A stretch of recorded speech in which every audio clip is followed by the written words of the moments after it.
এই যুবকেরা নেতার স্লোগান দেয়, তারা জানে না।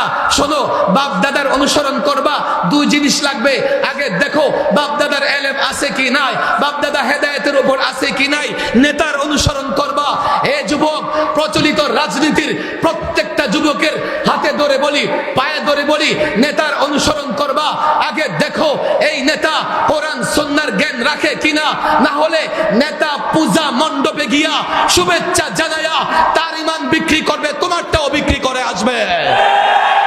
হযরত ইউসুফ আলাইহিস সালামের বাবার নাম ইয়াকুব, নবী ছিলেন।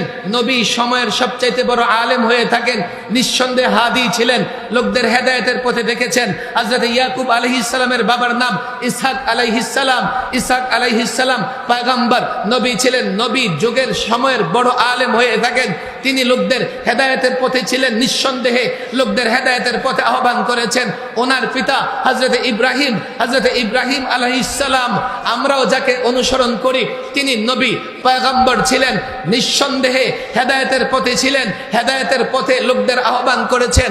এর মানে হচ্ছে কি, তোমার বাপ দাদা যদি এমন হয়, এই যুবক শোনো, মাদ্রাসার ছাত্র শোনো, লড়াইটা হচ্ছে এলেমের জাহালতের সঙ্গে, লড়াইটা হচ্ছে জ্ঞানের অজ্ঞতার সঙ্গে, মূর্খতার সঙ্গে। আমি যদি ডাক্তারি পোশাক পরে এখানে এসে উপস্থিত হই, আমি ডাক্তার হয়ে যাব না। আমি যদি কালো পোশাক পরে আইনজীবীর বেশ ধরে এখানে এসে উপস্থিত হই, আমি আইনজীবী হয়ে যাব না। আলেমদের বলি, হাতে পায়ে দড়ি বলে আজকে বুঝবার চেষ্টা করেন। কোন সাধারণ মানুষ যদি জুব্বা পরে মসজিদে যায়, ইমামতির যোগ্য হয়ে যাবে না। আজকে বড় আফসোস, আমি যদি ডাক্তারি পোশাক পরি, লোকেরা বলবে উনি ডাক্তার। আমি যদি আইনজীবীর পোশাক পরি, লোকেরা বলবে উনি আইনজীবী। আবার কোন মানুষ যদি জুব্বা লাগায়, টুপি লাগায়, দেখতে শাইখুল হাদিস লাগে, দু চারটা চটকদার কথা বলতে পারে, লোকেরা বলবে উনিও মুফতি, উনিও আলেম, উনিও পীর। হে যুবক, প্রচলিত রাজনীতির প্রত্যেকটা যুবকের হাতে ধরে বলি, পায়ে ধরে বলি, নেতার অনুসরণ করবা। আগে দেখো এই নেতা কোরআন সুন্নাহর জ্ঞান রাখে কিনা। আমিও টুপিদারি লাগাই ইসলামী দল করি, লোকেরা মনে করতেছে উনি ইসলামের ঠিকাদার হয়ে গেছে, পেশায় ডাক্তার, পেশায় ইঞ্জিনিয়ার।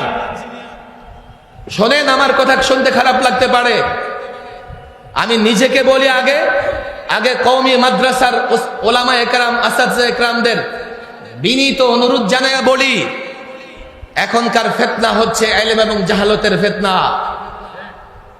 এই ফিতনা এত মারাত্মক ফিতনা, তার অজ্ঞতা বশত, ভুল বশত শুভেচ্ছা জানায়া নিজের ঈমানটা পূজা মণ্ডপে রেখে আসতেছে।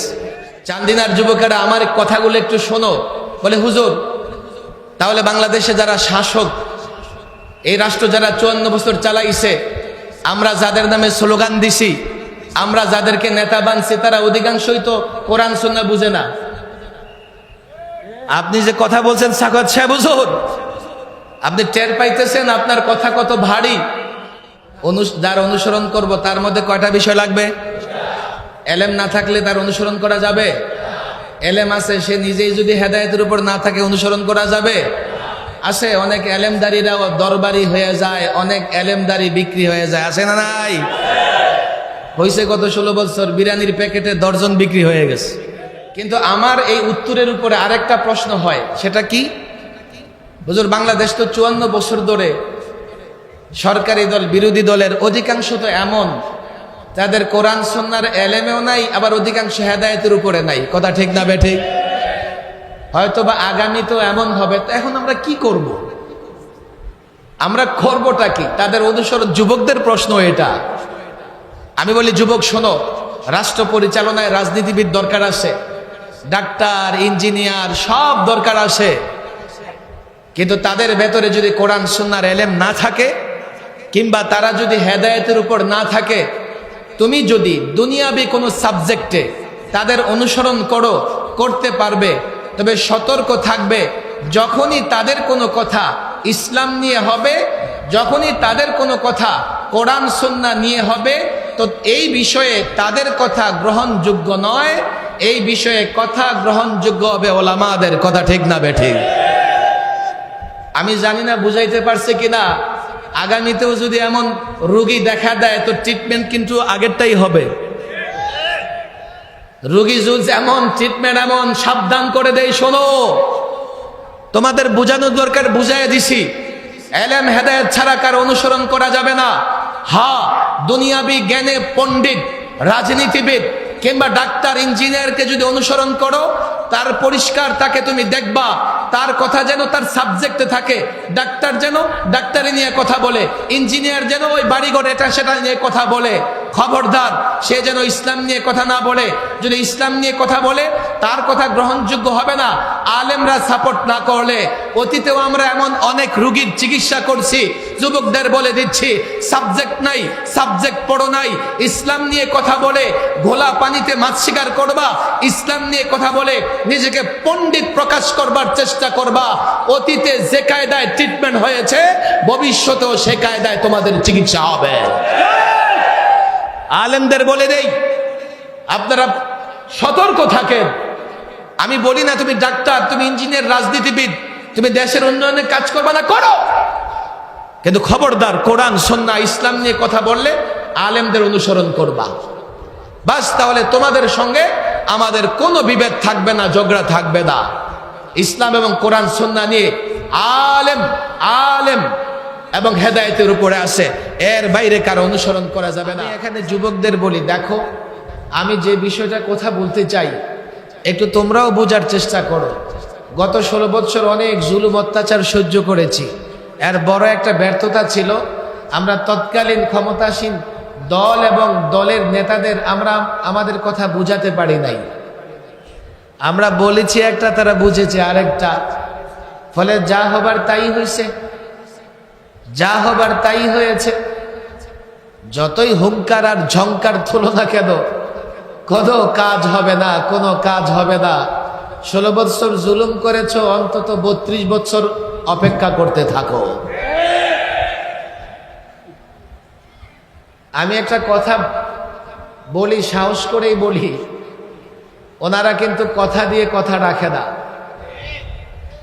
বলেছিল পালাবে না, কথা দিয়ে কথা রেখেছে, এখন বলছে আবার ফিরবে, কথা দিয়ে কথা রাখবে।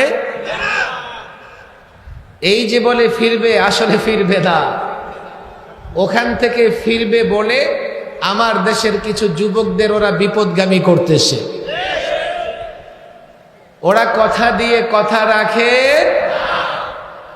আমাদের কথাগুলো শোনো, আলেমদের সঙ্গেও তারা যে কথা দিয়েছিল, সেই কথা যদি ঠিকঠাক রাখতো, অন্তত পতন হলেও এত মর্মান্তিক পতন হতো না। 54 বছরে আজ পর্যন্ত কাউকে ক্ষমতা ছেড়ে পালাতে হয় নাই, কিন্তু তারা ক্ষমতা ছেড়ে দেশে এক মুহূর্ত থাকতে পারে নাই। এর বড় কারণ হলো তারা কথা দিয়ে কথা রাখে, এখনো রাখবে না। মাথা খারাপ করো না যুবকেরা, আমাদের কথাগুলো বুঝবার চেষ্টা করো। একটা নতুন লড়াই আমরা শুরু করেছি। 16 বছরের এক ধরনের লড়াই করেছি, এখন আবার একটা নতুন লড়াই শুরু হয়ে গেছে অলরেডি। তবে এবারের লড়াই এলেমের লড়াই জাহালতের সঙ্গে, জ্ঞানের লড়াই অজ্ঞতার সঙ্গে, জ্ঞানীর লড়াই মূর্খের সঙ্গে, জ্ঞানের লড়াই মূর্খতার সঙ্গে। একদিকে ইলম, আরেকদিকে জাহালত, একদিকে জ্ঞান, আরেকদিকে মূর্খতা, একদিকে জ্ঞানী, আরেকদিকে মূর্খ। লড়াইটা যখন জ্ঞান এবং মূর্খতার মাঝে হয়, এ লড়াই পূর্বের মতো লড়াই করা যাবে না। নতুন ভাবে, নতুন পরিকল্পনা নিয়ে লড়াই করতে হবে। আলেম ওলামাদের কাছে আমি বিনীত অনুরোধ জানাই, বর্তমান সময়ে ইলম এবং জাহালতের মাঝে যে লড়াই চলছে, সেই লড়াইয়েও যদি আপনারা অতীতের ফর্মুলা গ্রহণ করেন, সে লড়াইয়েও যদি আপনারা গতানুগতিক পথে চলেন, সে লড়াইয়েও যদি আপনারা সফদার ডাক্তারের মতো একই রকমের কুইনাইন, একই রকমের ঔষধ ব্যবহার করেন, তবে এবার জাহালতের বিরুদ্ধে আপনাদের লড়াই, সে লড়াইয়ে আপনারা টিকতে পারবেন না, জাহালত বিজয়ী হয়ে যাবে। আর এই লড়াইয়ে যদি নতুন করে পরিকল্পনা করতে পারেন, এই লড়াইয়ে যদি নতুন করে প্রস্তুতি নিতে পারেন, জাহালত জিতবে না, এলেম জিতবে। আর এলেম জিতবে মানে কোরআন সুন্নাহর এলেম, যে মাদারেসে কওমিয়ায় শিক্ষা দেওয়া হয়, মাদারেসে কওমিয়ার চিন্তা দ্বারা বিজয়ী হবে। জাহালত, অজ্ঞতা, মূর্খতা বিজয়ী হতে পারবে না। আমি ভূমিকা টানবো না, নানা দিকে আজান হবে, আবার এখানেও আজান হয়ে যাবে। আমি ভূমিকা টানবো না লম্বা, তবে আমার শুরু কথাগুলো না বুঝলে হয়তোবা ওলামা একরাম আমার উপরে আপত্তি তুলবেন, ওলামা একরাম আমার চিন্তাটাকে নতুন চিন্তা বলবেন। No, never. আমি যে চিন্তার কথা বলছি ব্যক্তি সাখাওয়াত রাজির চিন্তা নয়। আপনারাও গবেষণা করেন, পৃথিবীতে অনেক পরিবর্তন হয়েছে, অনেক বিপ্লব সংগঠিত হয়েছে, অনেক অভ্যুত্থান হয়েছে। বিপ্লবে যেমন বিপ্লব সংগঠিত হওয়ার পেছনে যেমন ইসলাম ভূমিকা রেখেছে, কোথাও বিপ্লব সংগঠিত হওয়ার পেছনে সেকুলারিজম ভূমিকা রেখেছে, কোথাও আবার সমাজতন্ত্রের চেতনার মাধ্যমে বিপ্লব হয়েছে। আমাদের একটা বড় ব্যর্থতার জায়গা হচ্ছে আমরা শুধু বিপ্লব কিংবা অভ্যুত্থানের কথাই বলি। অতীতে যত বিপ্লব হয়েছে, অভ্যুত্থান হয়েছে, কিভাবে হয়েছে, অভ্যুত্থানের পরে রাষ্ট্র কিভাবে মেরামত করা গেছে, এই নিয়ে আমাদের ভেতরে কোনো স্কুল অফ থট নাই, চিন্তার জায়গা নাই। আমাদের ভেতরে পাঠচক্র হয় না, আমাদের ভেতরে মোতালা হয় না, আমাদের ভেতরে মুজাকারা হয় না। এই বাংলাদেশে আবার 24-এর যে অভ্যুত্থান হয়েছে, আমি তো বলি অভ্যুত্থানের পরে সংবিধান সংস্কারে আমি পরামর্শ দিয়েছি। অভ্যুত্থানের পরে জাতীয় ঐক্যমত্য কমিশনের প্রত্যেকটা বৈঠকে উপস্থিত থেকে আমি পরামর্শ দেবার চেষ্টা করেছি। ঘন্টার পর ঘন্টা আমি বিতর্ক করেছি। আমার যা মনে হয়েছে 24-এর অভ্যুত্থান হয়েছে জালেমের বিরুদ্ধে, 24-এর অভ্যুত্থান হয়েছে হিন্দুত্ববাদের বিরুদ্ধে, 24-এর অভ্যুত্থান হয়েছে সন্ত্রাসের বিরুদ্ধে, 24-এর অভ্যুত্থান হয়েছে মূর্খ নাস্তিকতার বাদের বিরুদ্ধে। আমরা সেটা বিদায় করে দিয়েছি, সক্ষম হয়েছি। কিন্তু এখন বাংলাদেশ মেরামত করবার জন্যে, এখন বাংলাদেশ সংস্কার করবার জন্যে যে ব্যক্তিত্ব দরকার ছিল, যে ফর্মুলা দরকার ছিল, তা নাই বলে কোনো সংস্কার হচ্ছে না। 9-6 দিয়ে 19 থেকে 20 করে যা হচ্ছে, আল্লাহর কসম এই সংস্কার দিয়ে বাংলাদেশের মানুষের ভাগ্যে পরিবর্তন আসবে না। অভ্যুত্থান হয়েছে, আমরা রক্ত দিয়েছি। অনেক কথা বলতে মন চায়, আমি জানি না আপনারা আমার কথাগুলো কিভাবে নেন। আমি চান্দিনা থানার যুবকদেরও বলি, তোমরাও কথা বুঝবার চেষ্টা করো। যদি বুঝবার চেষ্টা না করো, তাতে আমরা ক্ষতিগ্রস্ত হব না, তোমরা ক্ষতিগ্রস্ত হবা। অভ্যুত্থানের পরে রাষ্ট্র মেরামত করবার জন্যে যে রিজাল বা ব্যক্তিত্বের দরকার ছিল, অভ্যুত্থানের আগে যারা অভ্যুত্থান করেছে, তারা অতীতের সমস্ত বিপ্লব অধ্যয়ন করে, পাঠ করে, জাতিকে উদ্বুদ্ধ করে বিপ্লব করেছে। বিপ্লব ধরে রাখতে তারা পারে নাই, যার জন্য এখন নতুন একটা লড়াইয়ের ক্ষেত্র তৈরি হয়ে গেছে। আশেপাশে কোথাও আজান হচ্ছে, আশেপাশে আজান হলে বয়ান বন্ধ থাকবে।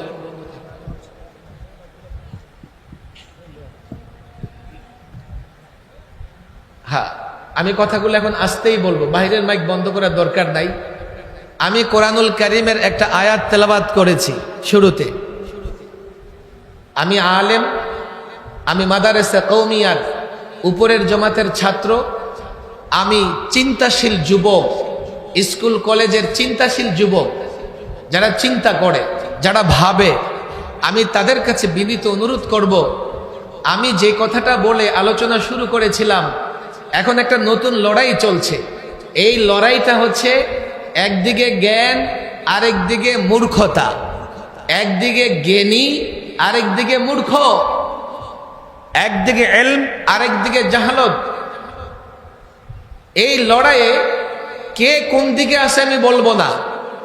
হতে পারে যেদিকে ইলম সেদিকে মাত্র সামান্য কিছু মানুষ আছে, হতে পারে যেদিকে জাহালত সেদিকে কোন কোন ইসলামী দলও আছে।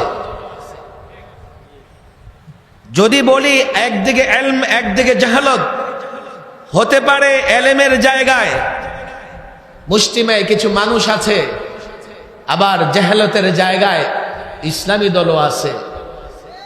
পীরও আছে, মুফতি সাহেবও আছে, অসম্ভব কিছু নয়। এই জন্য আমার কথাগুলো না বুঝলে আপনারা নিজেরাই আমার বিরুদ্ধে আপত্তি জানাবেন যে কি বলে গেল। যেহেতু আমি সুযোগ পাইছি কিছু কথা তো বলবোই। সূরাতুল মায়েদার এই আয়াতটা আপনারা সামনে রাখেন। মুরব্বীদের কথা না বললে ভালো। সূরাতুল মায়েদা আয়াত নাম্বার কত? 104। নোট করে রাখেন যাতে আমারে গালি দিতে না পারেন। সূরাতুল মায়েদার 104 নম্বর আয়াতে আল্লাহ তাবারক ওয়া তাআলা কি বলেছেন? তো ইযা কিলা লাহুম তাআলাউ তাআলাউ, যখন তাদেরকে বলা হতো কুরাইশ মুশরিক কাফেরদের, আসো, তাআলাউ, আসো আসো, ইলা মা আনজালাল্লাহ, আল্লাহ যা অবতীর্ণ করেছেন সেদিকে আসো, কোরআনের দিকে আসো, ওয়া ইলার রাসূল, রাসূলের দিকে আসো। তৎকালীন কাফের মুশরিকরা জবাব দিয়েছে কি? হাসবুনা মা ওয়াজাদনা আলাইহি আবাআনা, কোরআন এবং রাসূলের দরকার নাই, নাউজুবিল্লাহ।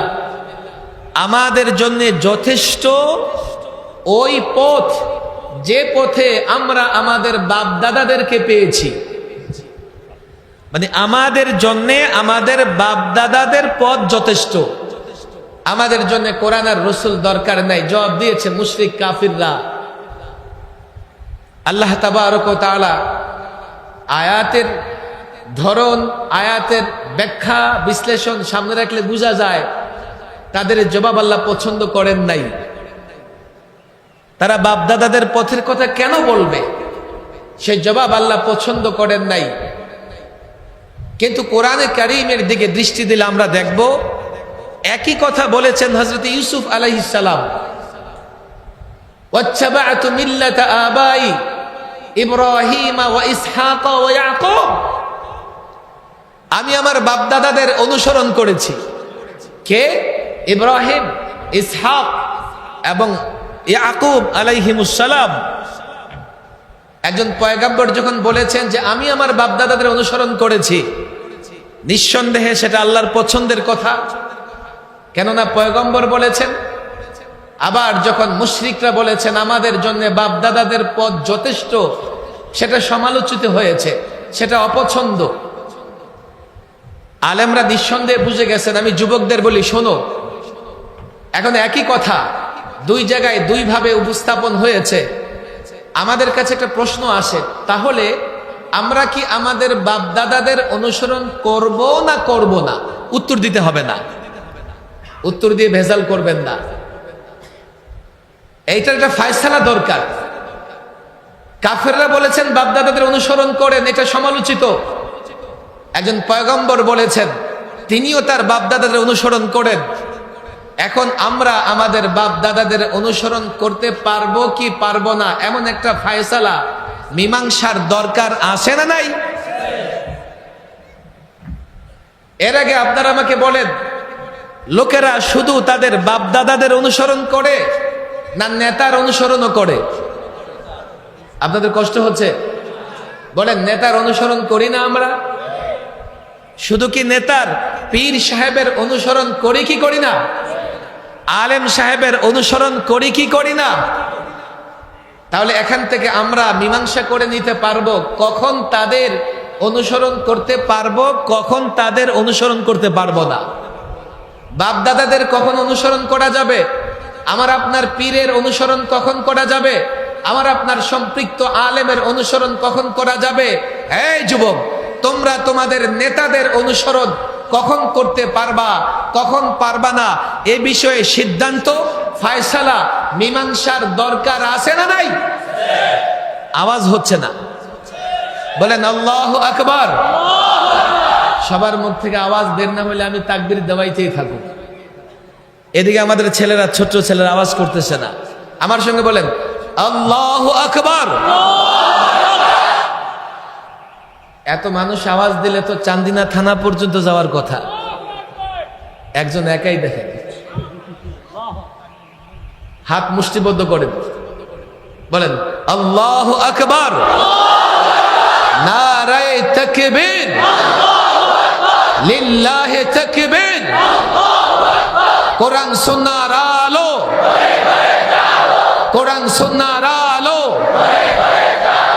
কোরআন সুন্নাহর আলো। এখন তো দেন না, কদিন পরে ঠিকই এক মুঠ মুড়ির আশায় যুবকদের গলা ফাটাইয়া চিল্লাবে। এখন যুবক দাঁড়ায় আসছে, এখন তো মুড়ি আর গুড় নাই। আপনি তো আদি যুগে আছেন, এখন আর আমরা মুড়ি গুড় না, এখন নোট ছাড়া স্লোগান দেই না। নোট তোমারে 10টা দিবে তো 50টা বাকি 5 বছরে তোমার রক্ত বিক্রি করে তারা আদায় করবে, কেননা তোমার পেছনে তারা বিনিয়োগ করেছে। এত খুশি খুশি নিজের রক্ত বিক্রি করতে প্রস্তুত হইও না।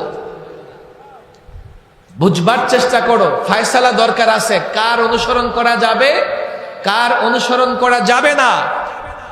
ফয়সালা আল্লাহ তাবারক ওয়া তাআলা আমাদের হাতে ছেড়ে দেন নাই। সূরাতুল মায়েদার 104 নম্বর আয়াতের শেষের দিকে খোদ আল্লাহই ফয়সালা দিয়েছেন। আমি মাদ্রাসার ছাত্রদের বলি, সবক হিসেবে নাও। এই প্রোগ্রামে আসার পেছনে বড় একটা কারণ এটাও, ছাত্ররা ইলমের হামেল হয়। তোমরা ইলম বহন করবা, আবার এই ইলম পৌঁছায়া দিবা। তাহলে ওয়াজ করার তো বহু জায়গা আছে। আল্লাহ আয়াতের শেষাংশে বলে দিয়েছেন, আওলাউ কানা আবাউহুম লা ইয়ালামুনা শাইআন ওয়া লা ইয়াহতাদুন। তাদের বাপ দাদারা যদি লা ইয়ালামুনা শাইআ, কিছুই না জানে, অর্থাৎ তাদের বাপ দাদাদের যদি ইলম না থাকে, ওয়ালা ইয়াহতাদুন, এবং তারা যদি ইলম অনুযায়ী হেদায়েতের পথে না চলে, তারপরেও কি কাফেররা মুশরিকরা তাদের বাপ দাদাদের অনুসরণ করবে? তাহলে বোঝা গেল অনুসরণ করতে হলে কয়টা জিনিস লাগবে? বলেন কয়টা? একটা হলো ইলম, একটা কি? 2 হেদায়েত। বলেন 2 হেদায়েত কি জিনিস? কোরআন সুন্নাহর ইলম। ওই ইলম অনুযায়ী যে পথে চলবো সেটাই হেদায়েতের পথ। কাফেরদের বাপদাদারা তাদের ইলমও ছিল না, তারা হেদায়েতের পথেও ছিল না। এই জন্য তারা যখন বলেছে আমরা আমাদের বাপদাদাদের অনুসরণ করি, এ কথা গ্রহণযোগ্য হয় নাই। হযরত ইউসুফ যখন বলেছেন আমি আমার বাপদাদাদের অনুসরণ করি, এ কথা কেন গ্রহণযোগ্য হয়েছে? এ কথা এই জন্যই গ্রহণযোগ্য হয়েছে, ওনার বাপদাদারা নিঃসন্দেহে আলেম ছিলেন, শুধু হেদায়েতের পথে নয়, লোকদের হেদায়েতের পথে আহ্বান করেছেন। কথা ঠিক না বেঠিক? হযরত ইউসুফ আলাইহিস সালামের বাবার নাম ইয়াকুব, নবী ছিলেন। নবী সময়ের সবচাইতে বড় আলেম হয়ে থাকেন, নিঃসন্দেহে হাদি ছিলেন, লোকদের হেদায়েতের পথে ডেকেছেন। হযরত ইয়াকুব আলাইহিস সালামের বাবার নাম ইসহাক আলাইহিস সালাম।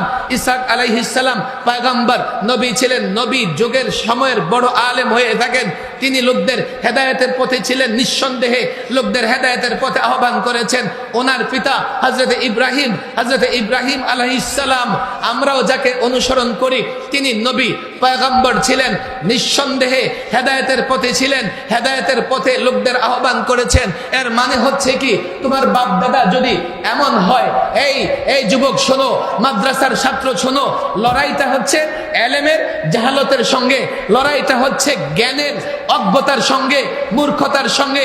আমি যদি ডাক্তারি পোশাক পরে এখানে এসে উপস্থিত হই, আমি ডাক্তার হয়ে যাব না। আমি যদি কালো পোশাক পরে আইনজীবীর বেশ ধরে এখানে এসে উপস্থিত হই, আমি আইনজীবী হয়ে যাব না। আলেমদের বলি, হাতে পায়ে দড়ি বলে আজকে বুঝবার চেষ্টা করেন, কোন সাধারণ মানুষ যদি জুব্বা পরে মসজিদে যায়, ইমামতির যোগ্য হয়ে যাবে না। আজকে বড় আফসোস, আমি যদি ডাক্তারি পোশাক পরি, লোকেরা বলবে উনি ডাক্তার। আমি যদি আইনজীবীর পোশাক পরি, লোকেরা বলবে উনি আইনজীবী। আবার কোন মানুষ যদি জুব্বা লাগায়, টুপি লাগায়, দেখতে শাইখুল হাদিস লাগে, 2-4টা চটকদার কথা বলতে পারে, লোকেরা বলবে উনিও মুফতি, উনিও আলেম, উনিও পীর। আবার দেখেন এই যুবকেরা নেতার স্লোগান দেয়, তারা জানে না। শোনো, বাপ দাদার অনুসরণ করবা, 2 জিনিস লাগবে। আগে দেখো বাপ দাদার ইলম আছে কি নাই, বাপ দাদা হেদায়েতের উপর আছে কি নাই, নেতার অনুসরণ করবা। এই যুবক, প্রচলিত রাজনীতির প্রত্যেকটা যুবকের হাতে ধরে বলি, পায়ে ধরে বলি, নেতার অনুসরণ করবা। আগে দেখো এই নেতা কোরআন সুন্নাহর জ্ঞান রাখে কিনা, না হলে নেতা পূজা মণ্ডপে গিয়া শুভেচ্ছা জানায়া তার ঈমান বিক্রি করবে, তোমারটাও বিক্রি করে আসবে। আল্লাহ আমি টুপিদারি লাগাইছি, ইসলামী দল করি, আমিও টুপিদারি লাগাই ইসলামী দল করি। লোকেরা মনে করতেছে উনি ইসলামের ঠিকাদার হয়ে গেছে। পেশায় ডাক্তার, পেশায় ইঞ্জিনিয়ার। শোনেন, আমার কথা শুনতে খারাপ লাগতে পারে, আমি নিজেকে বলি আগে আগে কওমি মাদ্রাসার ওলামা একরাম, আসাদে একরামদের বিনীত অনুরোধ জানায়া বলি, এখনকার ফিতনা হচ্ছে ইলম এবং জাহালতের ফিতনা। এই ফিতনা এত মারাত্মক ফিতনা, তার অজ্ঞতা বশত, ভুল বশত শুভেচ্ছা জানায়া নিজের ইমানটা পূজা মণ্ডপে রেখে আসতেছে। আজান হচ্ছে, লম্বা কথা হয়তো বা বলা যাবে না, জামাতের সময় হয়ে যাবে। চান্দিনার যুবকেরা আমার কথাগুলো একটু শোনো। বলে হুজুর, তাহলে বাংলাদেশে যারা শাসক, এই রাষ্ট্র যারা 54 বছর চালাইছে, আমরা যাদের নামে স্লোগান দিছি, আমরা যাদেরকে নেতা বানছি, তারা অধিকাংশই তো কোরআন সুন্নাহ বুঝে না। আপনি যে কথা বলছেন সাখাওয়াত সাহেব হুজুর, আপনি টের পাইতেছেন আপনার কথা কত ভারী। আমি একটা প্রশ্নের উত্তর দিয়েছি, মনে আছে? অনুসরণ করব কার? যার কয়টা জিনিস আছে, বলেন কয়টা? আগুল উঠান, আগুল উঠান, শুধু আমাদের খাটাবেন না, উঠান। যার অনুসরণ করব তার মধ্যে কয়টা বিষয় লাগবে? এলেম না থাকলে তার অনুসরণ করা যাবে? এলেম আছে, সে নিজেই যদি হেদায়েতের উপর না থাকে অনুসরণ করা যাবে? আছে অনেক এলেমদারিরাও দরবারি হয়ে যায়, অনেক এলেমদারি বিক্রি হয়ে যায়, আছে না নাই? হয়েছে গত 16 বছর বিরিয়ানির প্যাকেটে দর্জন বিক্রি হয়ে গেছে। কিন্তু আমার এই উত্তরের উপরে আরেকটা প্রশ্ন হয়, সেটা কি? হুজুর, বাংলাদেশ তো 54 বছর ধরে সরকারি দল, বিরোধী দলের অধিকাংশ তো এমন যাদের কোরআন সুন্নাহর এলেমেও নাই, আবার অধিকাংশ হেদায়েতের উপরে নাই। কথা ঠিক না বেঠিক? হয়তো বা আগামী তো এমন হবে। তো এখন আমরা কি করব? আমরা করবটা কি? তাদের অনুসরণ। যুবকদের প্রশ্ন এটা। আমি বলি, যুবক শোনো, রাষ্ট্র পরিচালনায় রাজনীতিবিদ দরকার আছে, ডাক্তার, ইঞ্জিনিয়ার সব দরকার আছে, কিন্তু তাদের ভেতরে যদি কোরআন সুন্নাহর এলেম না থাকে, কিংবা তারা যদি হেদায়েতের উপর না থাকে, তুমি যদি দুনিয়াবি কোনো সাবজেক্টে তাদের অনুসরণ করতে পারবে, তবে সতর্ক থাকবে, যখনই তাদের কোনো কথা ইসলাম নিয়ে হবে, যখনই তাদের কোনো কথা কোরআন সুন্নাহ নিয়ে হবে, তো এই বিষয়ে তাদের কথা গ্রহণযোগ্য নয়, এই বিষয়ে কথা গ্রহণযোগ্য হবে ওলামাদের। কথা ঠিক না বেঠিক? আমি জানি না বুঝাইতে পারছে কিনা। আগামীতেও যদি এমন রোগী দেখা দেয়, তো ট্রিটমেন্ট কিন্তু আগেরটাই হবে। রোগী যদি এমন ট্রিটমেন্ট এমন সাবধান করে দেয়, শোনো, তোমাদের বোঝানোর দরকার, বুঝাইয়া দিছি, এলেম হেদায়েত ছাড়া কার অনুসরণ করা যাবে না। হ্যাঁ, দুনিয়াবি জ্ঞানে পণ্ডিত, রাজনীতিবিদ কিংবা ডাক্তার, ইঞ্জিনিয়ারকে যদি অনুসরণ করো, তার পরিষ্কার তাকে তুমি দেখবা, তার কথা যেন তার সাবজেক্টে থাকে। ডাক্তার যেন ডাক্তারি নিয়ে কথা বলে, ইঞ্জিনিয়ার যেন ওই বাড়িঘর এটা সেটা নিয়ে কথা বলে। খবরদার, সে যেন ইসলাম নিয়ে কথা না বলে। যদি ইসলাম নিয়ে কথা বলে, তার কথা গ্রহণযোগ্য হবে না, আলেমরা সাপোর্ট না করলে। অতীতেও আমরা এমন অনেক রোগীর চিকিৎসা করছি। যুবকদের বলে দিচ্ছি, সাবজেক্ট নাই, সাবজেক্ট পড়ো নাই, ইসলাম নিয়ে কথা বলে ঘোলা পানিতে মাছ শিকার করবা, ইসলাম নিয়ে কথা বলে নিজেকে পণ্ডিত প্রকাশ করবার চেষ্টা করবা। অতীতে যে কায়দায় ট্রিটমেন্ট হয়েছে, ভবিষ্যতেও সে কায়দায় তোমাদের চিকিৎসা হবে। আলেমদের বলে দেই, আপনারা সতর্ক থাকেন। আমি বলি না তুমি ডাক্তার, তুমি ইঞ্জিনিয়ার, রাজনীতিবিদ, তুমি দেশের উন্নয়নে কাজ করবা না, করো, কিন্তু খবরদার কোরআন সুন্নাহ ইসলাম নিয়ে কথা বললে আলেমদের অনুসরণ করবা।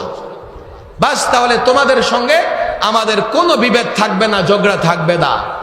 ইসলাম এবং কোরআন সুন্নাহ নিয়ে আলেম এবং হেদায়েতের উপরে আছে, এর বাইরে কারো অনুসরণ করা যাবে না।